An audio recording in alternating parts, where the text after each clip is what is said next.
Hi, my name is Lindy and thank you for joining me. Coconut oil has been gaining attention amongst health-minded consumers and is becoming a popular product in many bulk food stores. Doctors, nutritionists, and researchers have stated numerous health benefits of coconut oil, and we're here to fill you in on some of those benefits today. The benefits of coconut oil are widespread and depend on usage. Some of the benefits include regulation of blood sugar levels, which can be helpful for diabetics. It can also aid in weight loss and improve bone and dental health. The most common types of coconut oil found in stores today are expeller pressed coconut oil and virgin coconut oil. Expeller pressed coconut oil does not taste or smell like coconut and can be used for anything, from baking and cooking to personal hygiene products like soap, moisturizers, and deodorant. Virgin coconut oil does have a coconut taste and smell and is most commonly used for baking and cooking. Some helpful hints to keep in mind when using coconut oil in the kitchen is to use it in a 1-to-1 ratio.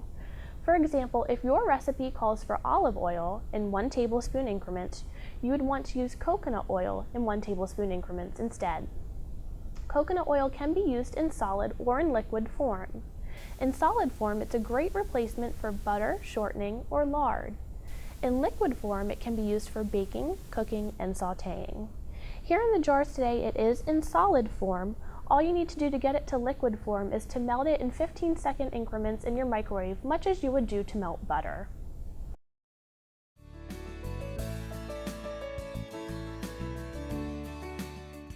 Today we're going to show you how to make a simple granola recipe using some extra virgin coconut oil in its liquid form.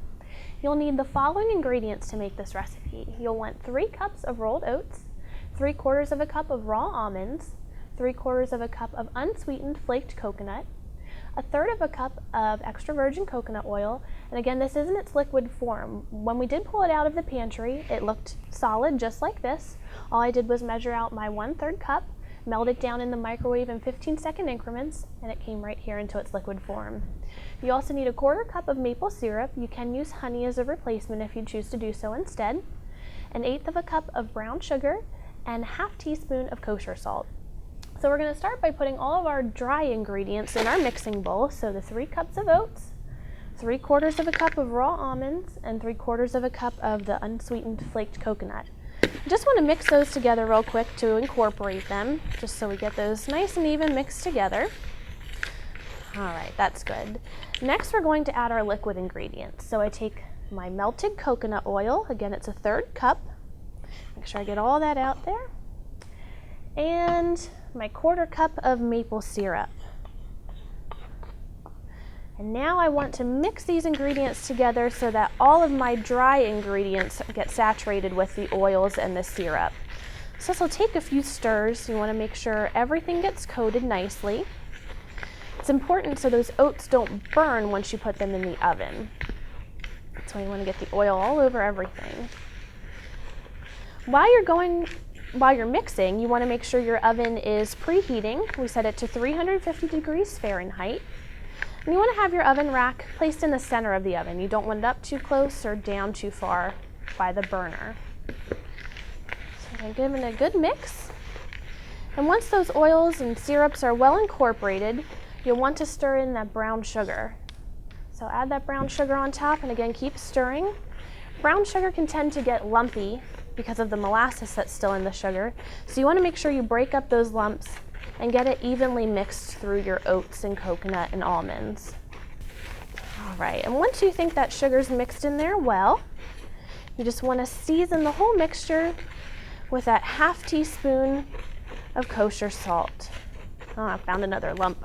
All right, got that mixed in there. Gonna add the salt on top. Again, give it another quick mix. Okay, so if your oven's preheated, again 350 degrees is what you're preheating that oven at.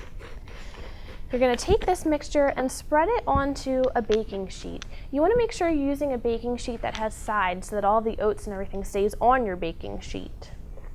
And all I do, it's an untreated cooking sheet, so again, don't spray it with oil or anything like that. The oats will be fine since you have the coconut oil mixed into them. You don't need to grease the sheet. Get all of your oats out of your bowl. And you want to create a nice even layer on your baking sheet. So just push that out to the sides. And an even layer will just help the oats to bake evenly. That way, the oats don't get stuck underneath or on top. If you find any lumps of sugar, like I just did, break it up and mix it in a little bit and spread that out. And what you're going to do, you're going to bake this for 25 to 30 minutes at 350 degrees. You'll want to be sure to stir the mixture in 10-minute increments. So set your timer for 10 minutes. When that goes off, give it a nice stir, put it back in the oven for another 10. Again, give it a good stir, and then put it back in the oven for an additional 5 to 10 minutes. So it's a total of 25 to 30 minutes, stirring it every 10. And when you're finished, you'll pull your baking sheet out, and you'll have nice toasted granola like we have here in this bowl. Your finished granola can be stored in an airtight container for up to 2 weeks. For more recipes and information like you found in this video today, visit us online at discoverbulk.com.